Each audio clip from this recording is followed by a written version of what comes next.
And now tonight, I'm back in the center of the American heartland, far away from the Washington swamp, to spend time with thousands of true American patriots.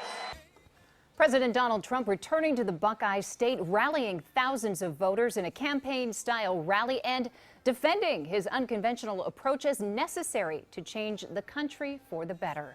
Good evening, and thank you for joining us tonight at 11. I'm Ellie Merritt. Colleen has the night off. And I'm Mike Jackson. Today's rally comes on the heels of a big day in Washington after the Senate voted to start the process to dismantle Obamacare. But that wasn't the only topic of his visit. Hundreds of miles from Washington, the president offered a view of his presidency, touting his work of his administration. Tonight, we have team coverage of the president's visit to Youngstown, and we begin tonight with Stan Boney.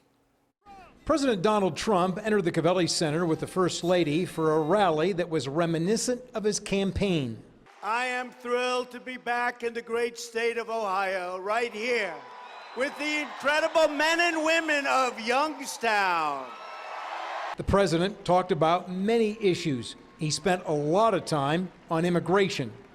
And we want people to come into our country who can love us and cherish us and be proud of America and the American flag. But he also talked about rebuilding manufacturing. I was looking at some of those big, once incredible job-producing factories, and my wife, Melania, said, "What happened?" I said, "Those jobs have left Ohio. They're all coming back." The president at one point brought to the stage Gino DeFabio, a Youngstown Democrat who voted for President Trump. Everybody else came and they says, "Oh, we're going to fight for you. We're fighting for you." Well, this is Youngstown, Mr. President, but this is also the Steel Valley. The president talked about health care, thanking the Senate for its vote earlier today. He talked about tax reform, replacing infrastructure, and outlawing sanctuary cities. Several protesters were removed by force. The president also criticized the news media more than once, bringing up the idea of fake news. In Youngstown, I'm Stan Boney reporting. And while President Trump spoke inside, hundreds of protesters lined the sidewalk outside the Covelli Center, holding signs and waving flags.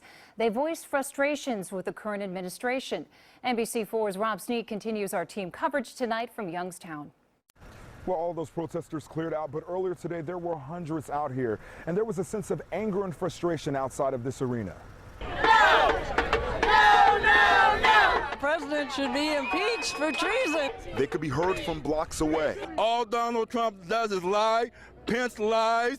Ryan lies. Many of them came from all over the state, like Gina Woody. The only thing that this administration has done has set out to isolate us and to continue to divide us. Woody says she traveled from Huron. Tonight she told me one of her biggest concerns with this administration is the president's health care plan. How is taking medication away from elderly and sick people something positive? Impeach! Impeach! While the chanting continued, there was a man protesting the protesters.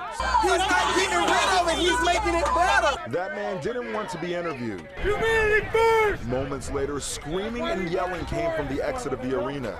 A man was being kicked out. Punched me and ripped my clothes off, ripped my hat off. Had me bent over, thrown over the bleachers. But this is exactly the type of scene that Woody says she hates to see and hopes that it will change soon. We need to focus on uniting. We need to focus on the things that bring us together rather than focusing on the things that separate us. And many of those protesters told me if President Trump comes back to Youngstown, they will be right back out here again.